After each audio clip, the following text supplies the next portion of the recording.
เออบุญรอดจื้ออยู่อ่ะหอยคือจื้อได้ปะอยู่ก็พายนี่อยู่ก็เปื่อยคือเก่า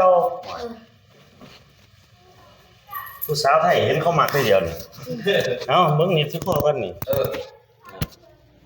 เงินใส่เบิดหรือว่าเงินน่ะใส่เบิดเลย ใส่เบิดแล้วบ่สบายดีแม่ตู้ไปนี่เพิ่นนั่นเว้ยนุ่งพุ่นล่ะเพิ่นเว้นฮงเนาะโอ้ยแม่ก็บ่เห็นฮงลูกก็ยังก็เขาเอิ้นบุญรอดเนาะเอานั่งสักพักไปย่างบุญรอดเนาะนั่งคุยกันนี่นี่ว่ารอดได้มันต่ำอันนี้เป็นคนเชียร์เช็ดเลยคนพิเศษคือว่าเพิ่นถูกเกิดอุบัติเหตุรถชนเนาะผ่าตัดสมองแม่นบ่แม่นแหละผ่าตัดสมองก็เลยนี่บ่แม่นอยู่ปล่อยบ่ได้ปล่อยไปแล้วก็ไปตัวที่ไปหาลักของเพื่อหาทำลายของหมู่เห็นเด็กน้อยก็ตีก็เลยลามไว้ถ้าปล่อยไปสิไปตีเด็กน้อยอยู่บ่นี่ตอนปล่อยไม่บ่ทันตีเนาะตอนปล่อยโดนไปจังสิตีเนาะแม่นว่าหันหน้ามาใส่กล่องนี่ตินี่ผู้สาวถ้าเห็นเขามักแม่นบ่เดี๋ยวโลกเขาเห็นเขามักอันไหนแม่2เทื่อบ่ถึงไหมมา2เทื่อล่ะดิเอาเงินไปซื้อหยังตอนนั้นเอาให้ซื้อน้ำหวานซื้อน้ำหวานถ้าให้อีกมีซื้อหยังบัดซื้อขนมกุฮะซื้อขนมหลายปานใดสิเอาน่ะเอา200,000โอ้ยเอาหลาย2เสือน่ะเอาลดลงอีกบ่ได้บ่ลดลงอีกจักหน่อยนี่เป็นหยังลดลงอีกเป็นหยัง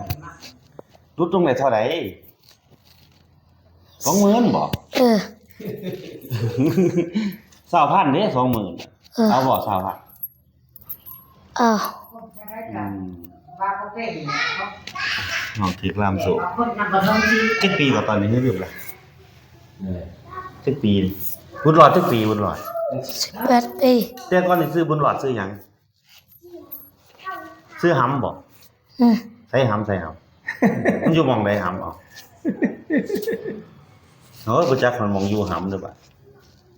โอ้ยบ่ได้เงินแน่แต่บ่จักหม่องอยู่หำเห็นวันนี้หม่องนี้ว่าไสจับเบิ่งดีๆก่อนนะห่วยโอ้หันเนาะน้อยบ่หรือใหญ่อยู่นี่โอ้ยใหญ่ก็ได้เด้อเว้ย9,000ได้เด้อเว้ยเอาตอนนี้เลยบ่ไปสิไปซื้อให้เราตอนนี้เคย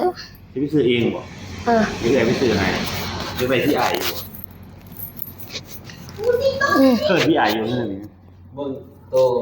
ทุกๆเช้าเขาโบกใหม่โอ้นี่บอกว่าหายังถูกบ่อยู่ชื่อกันเพิ่นเอาไปแจกเพิ่นคอยแต่ละมื้อโอ้เสาะไปเลยคือปวดนี่ล่ะติคอยพวกกินคอยขัด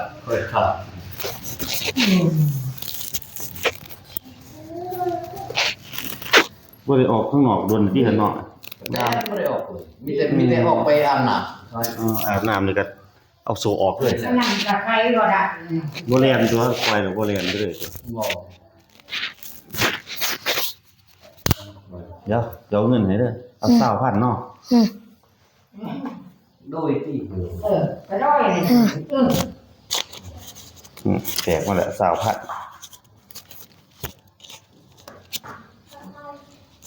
เอา10,000ก่อนบ่ได้บ่เอา2ใบเอา2ใบโอ้จักอยู่2ใบเอา2ใบเห็นบ่เอาเท่าละใบก่อนบ่ได้บ่เดี๋ยวมาเท่าหน้าจังเอาอีกใบนึงเนาะเอาอีกเอาเสร็จนะเฮ็ดจังได๋เอายกขาหน้าทุกยกขาหน้าขึ้นจังซั่นตัวสิมาหาอีกอยู่เด้อสิมาหยอกอีกอยู่ทูดิคนเขาเบิ่งเนี่ยทูนกมือก็โปร่งจริงอ้าว